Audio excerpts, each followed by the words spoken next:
Hargreaves, chance for Torquay. Chris Hargreaves, the captain. If he stays offside, Carlisle checks instead. He's looking for Benny. Sills. Welcome to this week's Gull'S Eye View. It's just me and Tom this week, hence why we're in the split screen thing. Hello, Tom. Evening, Sam. You all right, mate? Yeah, not too bad. So, first episode, we're going to be talking about the last two games against Dover and Chippenham. And in the second episode, we're going to talk about just the attitude in the local press and the football club in recent interviews and stuff like that. But anyway, going back to the football side. So, start against Dover. I was there. It was cold. It was horrible. Terrible game of football. But Brett McGavin, once again, superb piece of individual quality, saw us through. My report, I'll go through. You weren't there, Tom, were you? Of course, no. No, I was listening to it on the radio. Yeah, no, it didn't sound like a classic. It's probably one of the worst football games I've ever seen, to be honest with you. I actually thought, we go on to that game, I felt a lot more positive about last night's performance, if I can be positive about it. In like relativeness, but Dover were the bottom of the league for a reason. They tried, they didn't really, our back four didn't have anything really to do. What they did well. I started with the positives. I thought Dan Martin had a pretty good game coming back in. Thought Marshall's all right and right back. So Brett McGavin scored that brilliant goal. But for me, the huge problem in that game, it was so like unmanaged and uncoached. The transition, we have the ball in defence. We bring the ball to attack. How do we get in between it? There's no like off the ball patterns. There's nothing. It was just kind of really amateurish football at times from both teams. I think the game sort of summed up for me in the first couple of minutes when Dover had a throw in, or one way around. We had a throw in. We threw it. It went out for another throw in, and then Dover had a throw in, and it did exactly the same thing. Came back for us. I think that kind of set the tone for the game really. I just thought it was a really poor standard of football. You could say Dover sat back. Didn't feel like they really were out there as time waste. They were trying to play football a little bit, to be honest. This is what concerns me. Just you need that structure, that attacking movement, that excitement, getting the ball, passing the ball. Whoever gets the ball should get the ball, move on. Whoever's not on the ball, find a space. Football is such an easy game if you just work on do like that. We just make the game so difficult. We get the ball, someone runs with it, they run into a blind alley, no one's really supporting them. It's just really frustrating. I expect so much better. Think of how we used to be before. But at the end of the day, we won the game. Fabulous. As soon as McGavin left his foot, I was celebrating. I just knew it was going in. It's such a good strike of the ball, that lad. Tom, do you have anything to add to it? Yeah, I briefly watched the highlights before we started recording, and obviously I was following along on the radio. I think we all knew that Dover were going to make it difficult for us to break them down. I don't think they came in with any real aspirations other than if they can get a point, that's probably a good result for them on the road. You look back to the beginning of the season where we went there and we turned them over 20 minutes in and then, let our head slip and probably should have lost that game. And since then they've only won 2. So, it's a tricky situation for us. And ultimately you just want to get the win. Especially the way we've been playing at the moment. I don't think any of us thought it was going to be pretty by any means. And, arguably we could have had 3 or 4 penalties. I think there's only one that I saw on the highlights. I think it was the third challenge in the second half on Marshall, I think, where he went down. That looked rather clear cut. Davies, yeah. Or Jenkins Davies, sorry. First half was Marshall, I think. Yeah, I thought they were both kind of clear cut. I thought the ref had a really poor game. He didn't want to give much, did he, on the penalty front, even for Dover towards the end as well. Yeah, no, and a couple of shouts. That one way he looked towards the linesman. I think it's Jenkins Davies when he looked towards the linesman, just froze, and the linesman froze back at him. No. Yeah. But you look at, if we can take positives again, having Brad Ash back, having Lapsley back as an option off the bench, Dan Martin back and actually playing a full 90 minutes, and he looked really good, actually. I know I've been a bit of a critic of Martin. But that's only because we compare him to the standards that he set before we had injuries. He looked composed. He looked a lot better than Harris in that position. So perhaps you'd expect Martin maybe to take that place as his own. I guess we'll see as time goes on. Obviously, he didn't play last night, but that was illness reportedly, wasn't it? Illness but ultimately, again, all you can ask is that you win the game. It doesn't have to be pretty. but it definitely looked like it had 0-0 written all over it until McGavin from 35 yards out, and I'm sure Dom was the happiest man in the stadium. What's that? His 8th now, 8 out of 10. So his pint's getting ever closer. But thank God. But you can't rely on to win, wonder strikes every game. And as soon as Ash went off, I get it. He's not had a lot of minutes, so he's got to get back to general fitness. But you just lose that attacking impetus as soon as you take Ash off. And we saw it last night as well, which we'll get on to. Just how wasteful we are with the ball. We actually played some nice stuff on the highlights from what I saw. The highlights and I wish we do it more often. The highlights make it. You're right. The highlights make the game look totally different, because you look at the highlights and think, oh, we're on the right side, but it's just that there comes, especially when you're watching it in winter and it's freezing. It's totally. I feel like it's different when you're a spectator for that. You watch the highlights, think, oh, we need to play some nice passing football. We do at times, and I'm not saying that any football team dominates the ball for 90 minutes, but it's just the stuff that happens in between. Like, you can make the game so much easier. It's just so, like, the passing, and it's just a bit clueless. It's just doesn't feel drilled. Like Gary Johnson teams of old, where maybe that's not just Johnson's fault. That's players not be able to take it on. But it was just. I actually enjoyed watching last night more. Maybe that's because I sat streaming it, but like I just felt like we did a bit more last night, especially in that second half. Like, did we really make other clear-cut opportunities? There wasn't really loads of times I thought, oh, bloody hell, we're going to score it. It's only when it left McGavin's boot. That was the only shot really we had in truth, other than his free kick towards the end that really troubled the keeper, from what I could recollect. But again, ultimately, when you're playing the bottom of the table, you just got to win the game, because I'm sure the atmosphere, according to the gaffer, it wasn't the best for him anyway. But again, what does he expect? The way that we've been performing at the moment, and the way that we've been playing without a striker for the last few weeks. So take it on the chin, Gary, and it's 3 points, which we all hoped. I honestly thought we weren't going to get 3 points there on Saturday, so that was good. I mean, the performance, it's not great, but then we haven't been great for most of the season. So you just take that, move on to Chippenham, and hope we can carry that on. And we can move on to Chippenham. Felt like we dropped 2 points there, even with the red card. Started well, and good goal from Jenkins Davies. But then we kind of look rather happy just to kind of sit back, when we should have really pressed and tried to go for 2 or 3, especially with the weather in our favour in the first half. And then Chippenham kind of grew into it. And the second half, again, both teams were kind of struggling to put moves together. I felt that we probably had better at the ball in that respect. But the red card again turned to change the game, and it's a silly red card to give away. I know people were saying that his first one was soft, but yellow. You just don't do it. And I know he's young and he'll learn from it, I'm sure. And I thought he played well last night. It was a lovely goal. That's a talking goal I expect to see more. And it's really weird last night, because I've started mid flow, so I'm sorry, but it's just like, it's all right. What I found last night, first time this season, we've like got a result which wasn't good enough. Of course it wasn't. But I walked away going, we should have won that. I know Chippenham had a couple of good chances at the end as well. It's quite a nice, like the home game, it's quite a nice footballing game to watch, because they try and play it the right way. But as Chris brought out, why are we letting a team that are comfortable on the ball not press? If we press them up, we could force a lot more things. Gary said in his interview that apparently that we didn't want to press them, but why don't we press them and force mistakes? Why? We're really good at pressing. That's one thing we can do, and that's what you do to stop. We did it against Eastbourne and it worked. But when we beat them 4-1 away, we've seen better teams like Worthing at playing more play from the back, and they've absolutely turned us over. Chippenham, with all due respect, they're bottom 3 or bottom 3rd table side in retrospect. And I honestly was just watching that game thinking, they're there for the taking. If we want this, we just have to up it 1 or 2 clicks and we'll win this game. And we should have done, even after the red card. But it's really weird. It's nice that we made those changes, really. As Gary Johnson said in his interview, actually, it's kind of, it's weird game. It's like, oh, we should have won that though. Like, I actually was off my seat thinking we're going to win it. Western-super-Mare, I suppose we missed a few chances in that game, but it was just, it didn't actually feel horrific last night in a way. It was still not good enough. Draws it when you give it so much like into the crowd, then you go and draw Chippenham. I'm sorry, Chippenham. Don't mean to like put you down like that. I'm sorry. It's just how we are.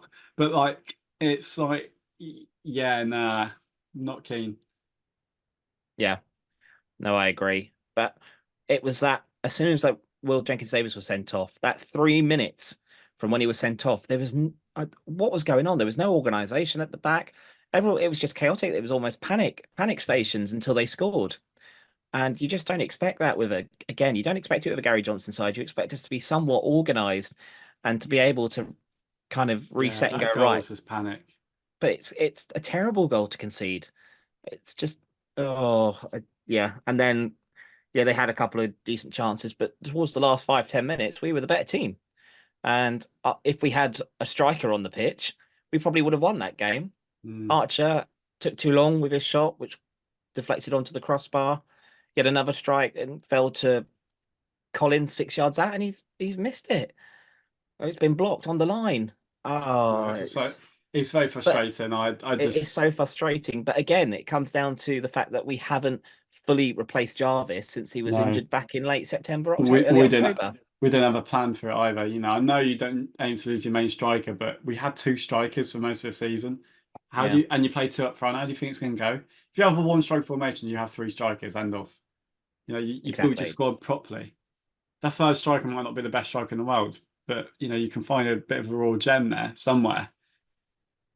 Oh, it's so reactive, not proactive. That's what's really annoying me about this football club at the moment, as we're going to speak more in part 2.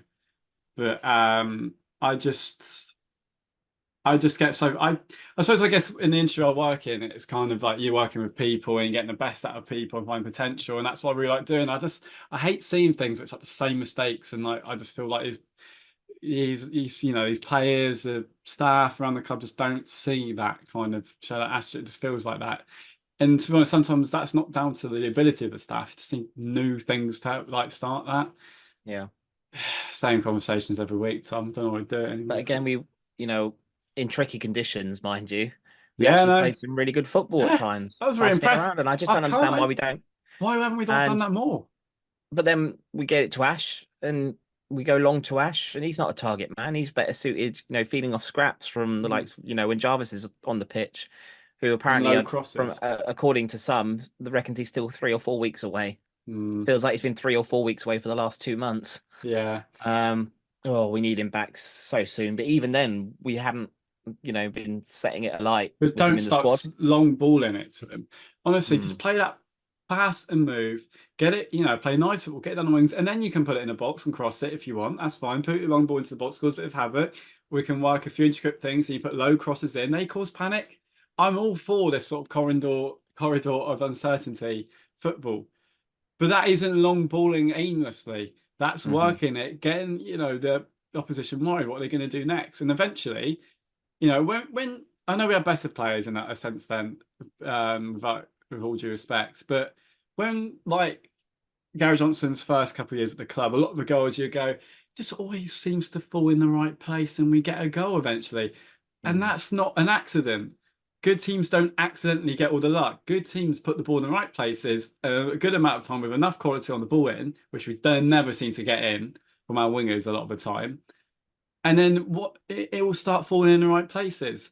When you're just aimlessly running into players, pass movement, static off the ball, not, you know, drawing the opposition out, it's just so frustrating. And then you make the game harder because then you're spending all the time wasting your energy to get the ball back.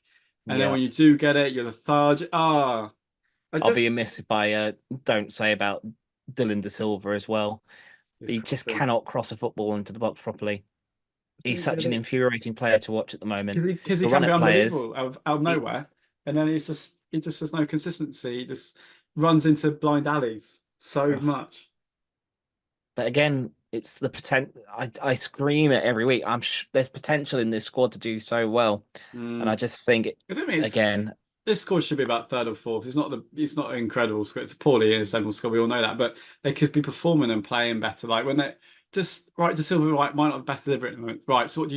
You get a couple of players in a triangle with him. You work a nice little move. He gets in a bit of a better place to cross. Eventually, out of about 6 crosses, 1 or 2 are going to be decent. That gets the ball in a better area. Something might feed for Ash or whoever's playing up front. But when it's just, D-Mox has got the ball, someone who's very capable of finding his man. What's the instruction? Oh, diagonal ball. Just like pass and move it a bit, lads. It doesn't have to be great football. I'm not saying be prime Barcelona. I actually don't enjoy watching teams constantly play out of the back and then lose it. I don't enjoy watching top level football. Just play something that's a bit, vibrant and just getting the ball forward and ask questions, not predictable. Yeah. Fun to watch, gets the crowds thinking, well, hell, we might score here. Not just like, oh, we're going to lose the ball. We've lost the ball. That's what it feels like all the time. And obviously with that draw last night, in terms of our away form for the season, we are now 16th in the away form table. That's embarrassing. 16th.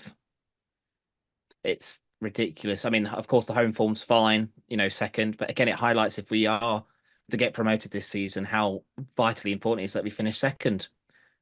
And I think, is it Worthing occupy second at the moment, or they're second or third? But it's a big game Saturday. It really is a big game. You don't want to be 2 wins off, second place at this stage of the season. No. And with the away games that we've got to come, it's clear where the troubles lie at the moment. And whilst we're not performing great overall, both home or away, at least we're picking up more points at home than we are away. But to have the 16th best away record, and we've still got the majority of our, games to play away from home, it's a worry. It's a real worry. Yeah. I totally agree with you. Is it a mentality thing, do you reckon? Yes. Most things are mentality things, I believe. And that's the problem we've got.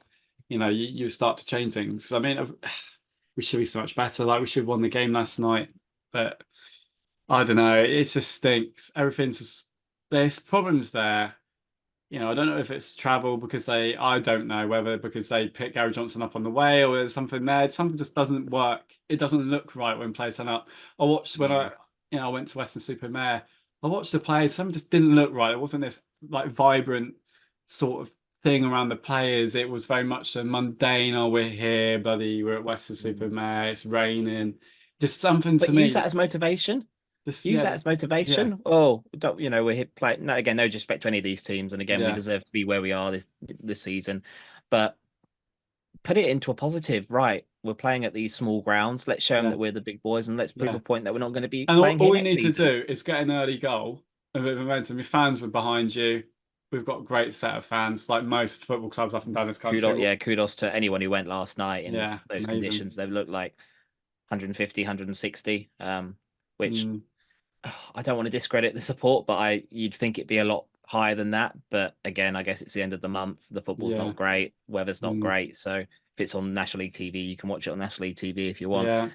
But kudos to anyone who went last night in that weather. And it's not cheap following this club, even at this level. No, that's another thing. When you don't know the prices, that's another thing that happens. Like Leicester City going for that. People still expect Premier League standards at Leicester because you've got Premier League prices. It's all in the psyche of it, especially when a club comes down from the league above, and it feels like it really shouldn't, if that makes sense. Like if we come down from League One to League Two, I don't think our expectations of League Two would be like ours is in the South when you go back to about 2004. Does that make sense?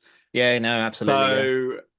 When a football club gets relegated, it's very interesting. Thing is, there's just I've said it in the past. I just don't think there's a leader in our squad at the moment. There's no real stand-up leaders like, in the past you have your Guy Branstons or your Chris Hargreaves, properly Kevin Nicholson's, the ones who, want to battle and know what it means to the fans. And I'm sure the players are doing their best. I'm sure, but.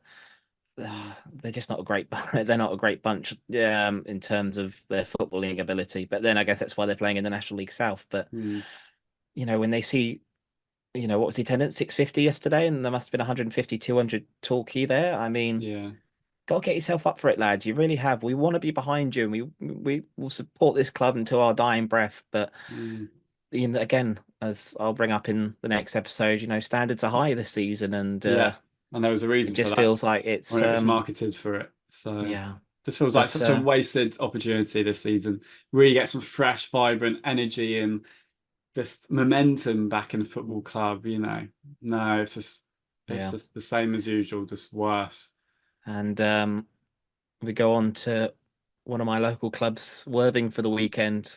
As a Torquay fan living 15-minute drive from Worthing, it's kind of scary that this is a league game in itself, which is full credit to Worthing in itself, because I think they're a fantastically well-run club. They've got a great manager, a manager I'd love to have at Torquay United, quite honestly, and he's signed a contract extension a couple of months ago. So, I'll yeah, say one it's more going to be thing a on very managers, actually. Notts Yeah. County, that they got a very fantastic modern day manager, Luke Williams. He gone for Willstone manager, haven't they? There's a lot of these modern day coaches. There's so many modern day coaches.